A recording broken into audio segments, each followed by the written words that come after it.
ఇస్తే జీడిగా వాళ్ళకి ఇవ్వాలా, గౌడస్కి ఇవ్వాలా, అలా చెట్టుపల్లి. ఇప్పుడు చివరి గారు కోడలు గారు చెట్టుపల్లిగా, ఇప్పుడు ఈయన మనవడు పుట్టారు. ఇప్పుడు వీళ్ళు ఎవరికి ఇవ్వాలి? చెట్టుపల్లి వాళ్ళకి ఇవ్వాలా, గౌడస్కి ఇవ్వాలా? ఎవరు యాక్సెప్ట్ చేయాలి? ఇప్పుడు ఈ విధంగా ఇది ఎన్నో సమస్యలు రాబోతున్నాయి. దయచేసి కోరేదంటే ప్రభుత్వం వారిని మా కులాలలోనే మా వృత్తుల కులాల వల్ల మీకు వచ్చిన నష్టమేమీ లేదు, అలాగే మీకు వచ్చిన లాభం కూడా ఏముందో మాకైతే తెలియట్లేదు. మమ్మల్ని విభజించి మా మనసును బాధపెట్టి మా మనోభావాలు దెబ్బతీయద్దు. మా కులాన్ని ఒకే విధంగా ఉండించి పిల్లలు చూసుకున్నారు ఇదే ఈ విధంగా ఉండాలని చెప్పి కొత్త జీవో చేయొద్దని, ఆ ఉన్న పాత జీవోనే 95 ఉన్న జీవోనే కంటిన్యూ చేయాలని చెప్పి మేము మీ యొక్క బిఏ ద్వారా అందరి ద్వారా మేము కోరుకుంటున్నాం.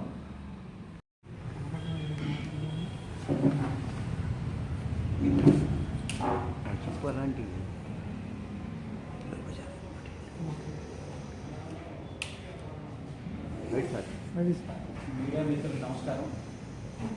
నా పేరు బొర్రా వేణుగోపాలరావు, అఖిల భారత గౌడ సంఘం జాతీయ ప్రధాన కార్యదర్శిగా ఉన్నాను. అయితే ఈ సమావేశం ముఖ్య ఉద్దేశం ఇప్పుడు ఆంధ్ర రాష్ట్రంలో జరుగుతున్నటువంటి గౌడ అంటే ఇక్కడ ప్రాంతాల వారీగా పెద్దలు చెప్పినట్టు శ్రీకాకుళం, విజయనగరం, విశాఖపట్నం, అటువైపు శ్రీశైలం యాత్ర అంటారు. అలాగే గోదావరి జిల్లాలో వచ్చేసరికి సెట్టిపల్లి, కృష్ణా, గుంటూరు ఈ ప్రాంతాలు వచ్చేసరికి గౌడ, అటు రాయలసీమ వెళ్ళేసరికి ఈడిగా, ఇలా ప్రాంతాల వారీగా డిఫరెంట్ పేర్లతో ఉన్నటువంటి వీళ్ళందరూ కూడా ఒక గౌడ కులస్తులే. కొంతమంది రాజకీయాలు స్వార్థ ప్రయోజనాల కోసం వీళ్ళని కలవనీయకుండా విభజిస్తున్నారు. అంటే వీళ్ళందరూ కలిసి ఏంటంటే ఒక శక్తిలా ఏర్పడుతుంది. ఈ శక్తి ఏర్పడకూడదు. యాక్చువల్గా గౌడ కమ్యూనిటీ అనేది చాలా పెద్ద కమ్యూనిటీ. ఈ కమ్యూనిటీ వీళ్ళందరూ కలిస్తే ఈ ఉపకులాలను కూడా అనకూడదు. అందరూ ఇప్పుడు పెద్దలు గౌతు లచ్చన్న గారు తీసుకొచ్చిన జీవం ప్రకారం వీళ్ళందరూ కూడా గౌడ కులస్తులు. వీళ్ళందరూ ఈ విధంగా ఏకతాటి మీద ఉంటే కొంతమంది రాజకీయ కూడా సాగించే కష్టం అనే ఉద్దేశంతో ఈ విధంగా విభజించి పాలించడం జరుగుతుంది. ఇది మంచి పద్ధతి కాదు. వీళ్ళందరినీ కూడా ఒక గౌడ అనే విధంగా సంబోధిస్తూ దీన్ని కొనసాగించాలని చెప్పేసి కోరుతున్నాను. ఎలక్ట్రానిక్ మీడియా, సోషల్ మీడియా వారికి అఖిల భారత గౌడ సంఘం జాతీయ చైర్మన్గా మీ అందరికీ నమస్కారం తెలియజేస్తున్నాం. మరి ఈ రోజున మేము ముందుకు రావడానికి ప్రధానమైన కారణం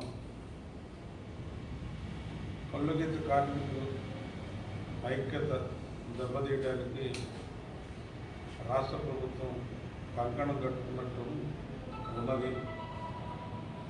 ఎందుకంటే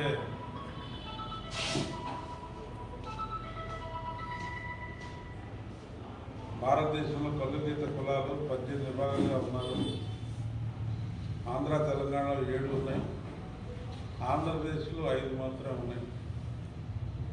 ప్రాంతాల వారికి రాయలసీమ వచ్చి ఈడిగా 4 జిల్లాలు, అట్లా నెల్లూరు, ప్రకాశం, గుంటూరు, కృష్ణా, ఈస్ట్ వెస్ట్లో కూడా గౌడాస్ ఉన్నారు. వీళ్ళని గౌడగా పిలుస్తారు. ఈస్ట్ వెస్ట్లో చెట్టుపల్లి అత్యధికంగా ఉన్నారు కాబట్టి వాళ్ళు చెట్టుపల్లిగా ఉన్నారు. అట్లాగే విశాఖపట్నం యాత, విజయనగరం శ్రీకాకుళం సెగిడి అని శ్రీశైలం పిలుస్తారు అక్కడ. అట్లా ఈ విధంగా వీళ్ళందరూ కలిపి కళ్ళుగీత కార్మికులు అని చెప్పేసి ప్రముఖ స్వాతంత్ర సమరయోధులు, రాజకీయ నాయకులు డాక్టర్ సర్దార్ గౌతులచ్చన్న గారు 1991లోనే అప్పటి ముఖ్యమంత్రి గారికి అప్పుడు ఈయన లెటర్ ఇచ్చినప్పుడు ముఖ్యమంత్రి గారు నేదురుమల్లి జనార్దన్ రెడ్డి గారు ఉన్నారు. వారు దాన్ని పరిశీలించి 1997లో వీళ్ళందరూ కళ్ళుగీత కార్మికులు అని చెప్పి మాకు ఇప్పుడున్నటువంటి ముఖ్యమంత్రి గారు శ్రీ నారా చంద్రబాబు నాయుడు గారు జీవో ఇవ్వడం జరిగింది. 16 జీవోలో బీసీపీ గ్రూప్ పెట్టేసి అందులో 7 తెగలుగా విభజించడం జరిగింది. గౌడ, చెట్టుబల్గా ఈడిగా శ్రీశైన యాత కళాలు కళారిగా అని చెప్పి ఇచ్చారు.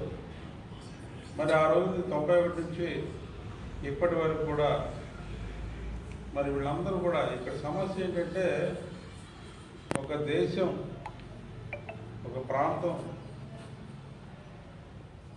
ఒక గ్రామం ఏదైనా అభివృద్ధి చెందాలంటే వివాహ వ్యవస్థ ద్వారా అభివృద్ధి చెందడానికి ఎక్కువ దారులు ఉన్నాయి. ఎందుకంటే సంతానోత్పత్తి లేకపోతే ఎక్కడ కూడా ఏమి జరగదు.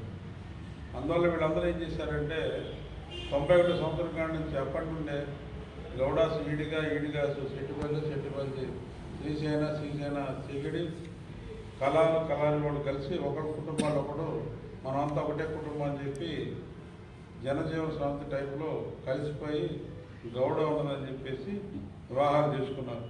పిలవాలా చెట్టుపల్లి పిలవాలని అని చెప్పంటే మేమేం చెప్పాలో మాకే అర్థం కావట్లా. డాక్టర్ సర్దార్ గౌతులచ్చన్న గారికి మరి తీరని అవమానంగా మేము భావిస్తున్నాం.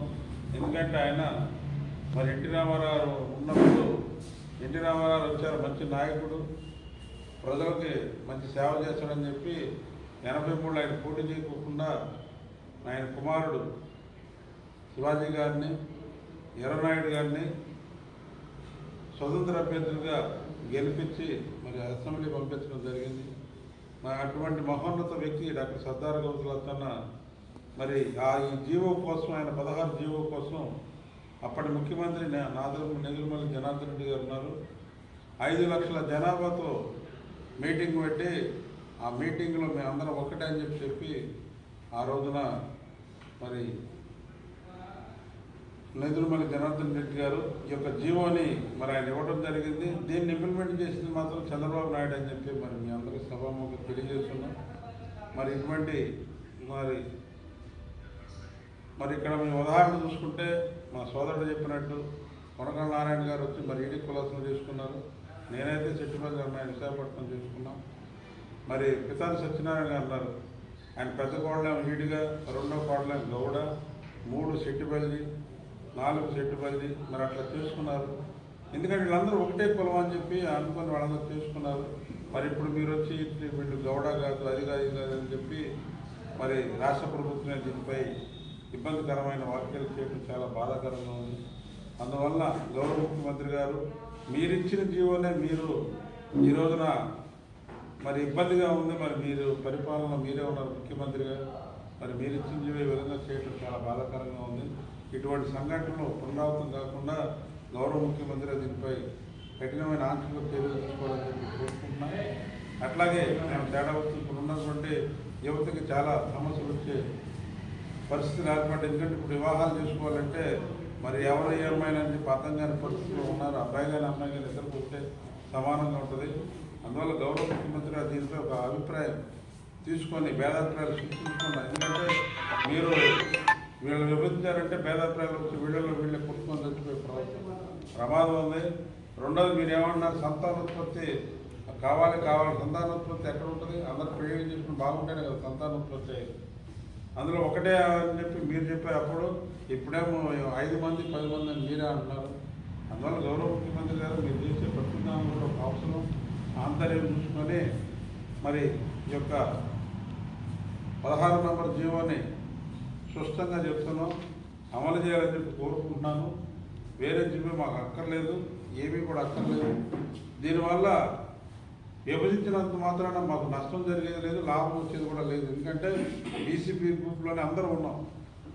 దాన్ని తీసేసిన వల్ల కూడా ఎవరికి కూడా ఉపయోగం లేదు, నష్టం కూడా లేదు. అందువల్ల ఏంటంటే మీ ప్రభుత్వానికి అంటే విభజించి పాలించాలని చెప్పి ఆలోచనలో మీరు ఉన్నారు కాబట్టి మా అన్నదమ్ముల మధ్య మీరు గొడవ పెట్టి రాజ్యాధికార దశలో మీరు ఆలోచన చేస్తే చాలా తప్పది. ఎందుకంటే ఇది ఇబ్బందికరమైన సమస్య, కుటుంబ సమస్య, అందువల్ల కుల సమస్య.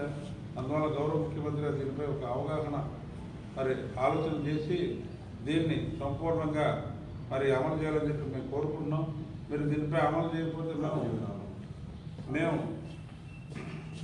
కోర్టుకైనా వెళ్ళి ఆర్డర్ తీసుకొచ్చి దీన్ని అమలు చేసే విధంగా మేము ఉంటామని చెప్పి చెప్తూ గౌరవ ముఖ్యమంత్రి మరొకసారి మీడియా మిత్రుల ద్వారా మరి మా బాధ, మా ఆవేదన తెలియజేయాలని చెప్పి కోరుకుంటూ పాత జీవోనే 16 జీవో అంటే పాత జీవోనే అమలు చేయాలని చెప్పి మేము ప్రధానంగా కోరుకుంటూ మరి ఇక్కడ వచ్చిన మీడియా మిత్రులందరూ కూడా మరొకసారి ధన్యవాదాలు తెలియజేస్తున్నాం.